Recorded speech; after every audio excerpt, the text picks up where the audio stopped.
आज हम बात करेंगे ईरान देश की। ईरान के साथ अमेरिका, ईरान ये छोटा सा देश एशिया महाद्वीप का है। ऐसा ही एक छोटा सा देश इजराइल, ये भी एशिया महाद्वीप के अंतर्गत आता है। और अमेरिका जो कि उत्तर अमेरिका महाद्वीप के अंतर्गत आता है, USA United state of America, इसका एक अलास्का स्टेट ए भी है। ऐसे ही हम समझेंगे अंतर्राष्ट्रीय राजनीति को कि क्या प्रभाव ईरान पर हमला करने के उपरांत पड़ा है और इसके भविष्य के दूरगामी क्या परिणाम हो सकते हैं। तो ये रहा आपका ईरान देश, ये दिख रहा होगा, छोटा सा देश है। और इसके बारे में समझने से पहले हमें ये समझना है ये ईरान कहाँ स्थित है, कैसे इसको कवर किया गया है युद्ध को, और इसके नेता कौन थे और किसको अब अगला लीडर सुप्रीमो बनाया गया है। जुड़े रहिए हमारे साथ। तो हम बात करते हैं ईरान की। ईरान एशिया महाद्वीप के अंतर्गत आता है। एशिया महाद्वीप में हम बात करें तो टोटल 48 देश हैं, उन्हीं में से एक ईरान देश है जिसकी कैपिटल तेहरान है। ईरान से ये एशिया महाद्वीप का हम बताते हैं आपको, ये यहां से स्टार्ट करते हैं हिंद महासागर से। हिंद महासागर का इंडोनेशिया को लेते हुए यहां से जापान को कवर करते हुए और रूस को आधा हिस्सा को कवर करते हुए यहां से हम कजाकिस्तान आते हुए और तुर्की से जॉर्डन इजराइल होते हुए सऊदी अरब, यमन, और यहीं से समाप्त होता है एशिया महाद्वीप। अब एशिया महाद्वीप में ईरान की सीमा 7 देशों के साथ मिलती है, जिसमें पाकिस्तान, अगर हम बात करें तो पाकिस्तान पूर्ववत अगर हिंदुस्तान का हिस्सा रहा हो, यानी 1947 के पूर्व की हम बात करें तो ईरान की सीमा हमारे हिंदुस्तान से भी मिलती थी, इस बात को भी आप समझ लीजिए। और ईरान की सीमा पाकिस्तान, अफगानिस्तान, यहां से जाएंगे तो आपके तुर्कमेनिस्तान छोटा सा देश है, और यहां से इसके ऊपर मिला है अजरबैजान देश है, और अजरबैजान से ही तुर्की लगा हुआ है, और येरेवान आर्मेनिया एक छोटा सा देश है जिसकी कैपिटल येरेवान है, वो भी इसका टच करता है। और नीचे चले आएंगे आप इराक की कैपिटल बगदाद, इसका बॉर्डर टच करता है। तो ये 7 देश जो हैं ईरान से टच करते हैं, लेकिन हमें समझना ये है कि इसी को कहते हैं फारस की खाड़ी, और फारस की खाड़ी में ही ये छोटे छोटे देश हैं, जैसे ओमान, संयुक्त अरब अमीरात, कतर, बहरीन, और ऊपर से चलोगे तो कुवैत। ईरान का युद्ध अमेरिका और यहां इजराइल से तो चल ही रहा है, लेकिन हमें साथ साथ ये समझना है कि इसका युद्ध छोटे छोटे देश जो खाड़ी में स्थित हैं, जो बताया गया है, उनसे भी इसका ये युद्ध चल रहा है। जैसे हमने कहा आपका ओमान, ये कतर, संयुक्त अरब अमीरात, बहरीन, कुवैत, ये इंपोर्टेंट देश हैं। जॉर्डन भी एक देश है, लेकिन वो इस खाड़ी से बाहर है, और जॉर्डन का बॉर्डर टच होता है इजराइल से, इजराइल और जॉर्डन। यानी हम कह सकते हैं इजराइल है, जॉर्डन है, कुवैत है, बहरीन है, संयुक्त अरब अमीरात है, और आपका छोटा सा देश कतर है। ये देश का पूरा मिलाकर ईरान से युद्ध चल रहा है।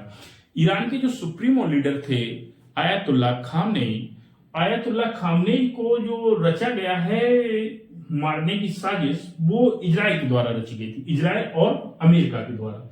उसमें खाड़ी देश मिले तो हैं, लेकिन खाड़ी देश की इतनी साजिश नहीं रही जितना इजराइल और अमेरिका की एक गुप्तचर संस्था है CIA, अमेरिका की CIA जो एजेंसी है यूएसए की, वो यह देख रही थी कि ये क्या कर रहे हैं, किस समय इनके अंगरक्षक क्या करते हैं, क्या नहीं करते, ऐसी चीजों पर काफी समय से वो देख रही थी। लेकिन मेन उद्देश्य ये है कि जब CIA ने बताया कि इजराइल को और यूएसए को कि आप 6 बजे सुबह यहां से भेजिए, कम से कम 2 घंटे लगेंगे, और हम देखेंगे 8 बजे के समथिंग आक्रमण किया जाए।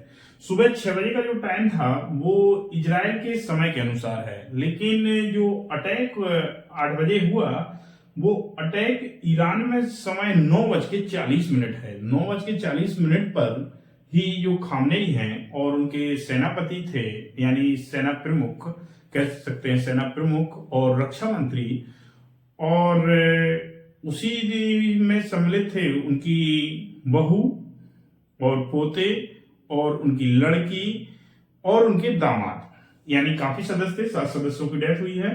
तो ये सारे लोग ही वो एक तरीके से बैठे थे, लेकिन खामनेई थोड़े अलग थे, लेकिन इन पर नजर बनाए हुए थे कि ये अब हटने वाले हैं, ये जाने वाले हैं, ये इधर से जाएंगे या उधर से जाएंगे। ये सारी चीजें की नजर कौन कर रहा था?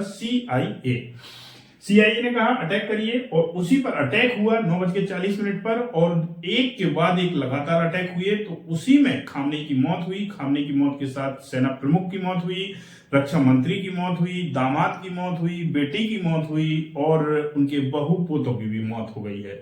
कायदे से देखना चाहिए था, समझना चाहिए था अंगरक्षकों को, लेकिन कुछ बताते हैं कि ईरान में जो गुप्तचर अधिकारी थे, तो कुछ गुप्तचर अधिकारी तो इस मौत में वहां पे मौके पर नहीं थे, लेकिन कुछ अधिकारियों की डेथ हुई है। इस चीज को समझना है। जैसे खामनेई की मौत के बाद अराफी को सर्वोच्च नेता बनाया गया खामनेई की मौत के बाद। इस बात को आपको ध्यान रखना है। खामनेई की मौत के जस्ट बाद जो बने हैं वो अराफी यहाँ के लीडर बन चुके हैं। जैसे ही लीडर आपके खामनेई थे, वैसे ही लीडर आपके अराफी हो गए। अब अराफी के लीडर के जस्ट बनने के बाद ही इजराइल के प्रधानमंत्री बेंजामिन नेतन्याहू और अमेरिका के राष्ट्रपति डोनाल्ड ट्रंप, यहाँ पर एक छोटा सा देश है इंग्लैंड, जिसे ब्रिटेन भी कहा जाता है, ब्रिटेन के प्रधानमंत्री हैं कीर स्टारमर, और उससे थोड़े ही नीचे चले आएंगे तो फ्रांस एक देश है जिसकी कैपिटल पेरिस है, फ्रांस के राष्ट्रपति इमैनुअल मैक्रो। यहाँ पर थोड़ा और चलेंगे संयुक्त राज्य अमेरिका में, क्योंकि यहीं पर मुख्यालय है यूएनओ का, यूनाइटेड नेशन ऑर्गेनाइजेशन, जिसकी स्थापना 24 अक्टूबर 1945 को हुई थी। तो इस जो यूएनओ है उसकी स्थापना इसलिए की गई थी कि वह विश्व में जो उसकी सदस्यता लिए हैं, जैसे कंट्री तो 200 प्लस है वर्ल्ड में, लेकिन उसकी सदस्यता जो मेंबरशिप है वो 193 कंट्री लिए हुए हैं। तो 193 सदस्य के साथ कुछ भी होता है उस तरीके से तो कौन जिम्मेदार होगा? अंतरराष्ट्रीय संगठन जो यूएनओ है आपका। तो यूएनओ के जो प्रमुख हैं यानी सचिव हैं एंटोनियो गुटरस के द्वारा भी ईरान को बताया गया कि ये ईरान के साथ गलत हुआ है। लेकिन ईरान जो अन्य देशों के साथ, जैसे ओमान है, यहाँ संयुक्त अरब अमीरात है, और कतर है, और कुवैत है, और जॉर्डन है, ये इनके साथ भी युद्ध चल रहा है। तो कह रहा है यूएनओ के द्वारा कहा गया है कि इनको भी अपनी कमियों से, अपने जो युद्ध कर रहे हैं तो उनको भी अपने रोकना चाहिए युद्ध को। ये नहीं कि एक ही तरफ से युद्ध चल रहा है, इधर से भी युद्ध चल रहा है और इधर से भी युद्ध चल रहा है, लेकिन इनके पक्ष में कौन कौन है? जैसे हमने कहा इजराइल एक छोटा सा देश है, लेकिन सेना के मामले में इजराइल को जाना जाता है, हम सभी जानते हैं। ऐसा ही एक यूएसए देश है, और यूएसए भी इसके साथ काम करके ईरान पर हमला कर रहा है।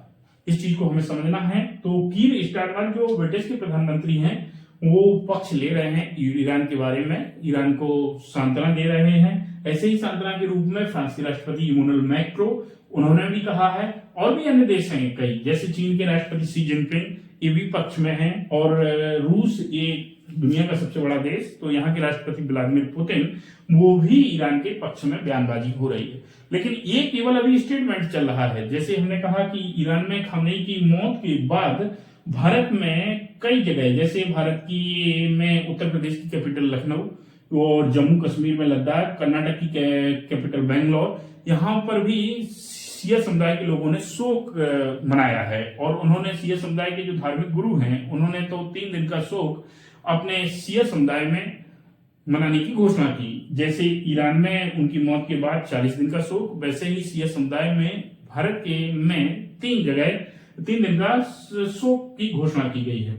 ईरान का हमें ये भी समझना है कि ईरान की सीमा पाकिस्तान के साथ मिल रही है, अफगानिस्तान के साथ मिल रही है, तुर्कमेनिस्तान के साथ मिल रही है, अजरबैजान के साथ मिल रही है, आर्मेनिया के साथ मिल रही है, तुर्की के साथ टच हो रहा है, और इराक के साथ टच हो रहा है। यानी ईरान की सीमा 7 देशों के साथ मिलती है।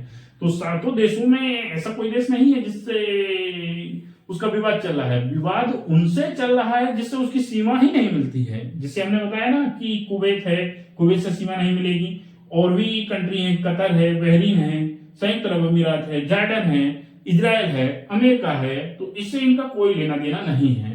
ऐसे ही अगर आपको वीडियो अच्छी लगी है तो वीडियो को लाइक करें, शेयर करें और वीडियो पे कमेंट करें। और अगर आपको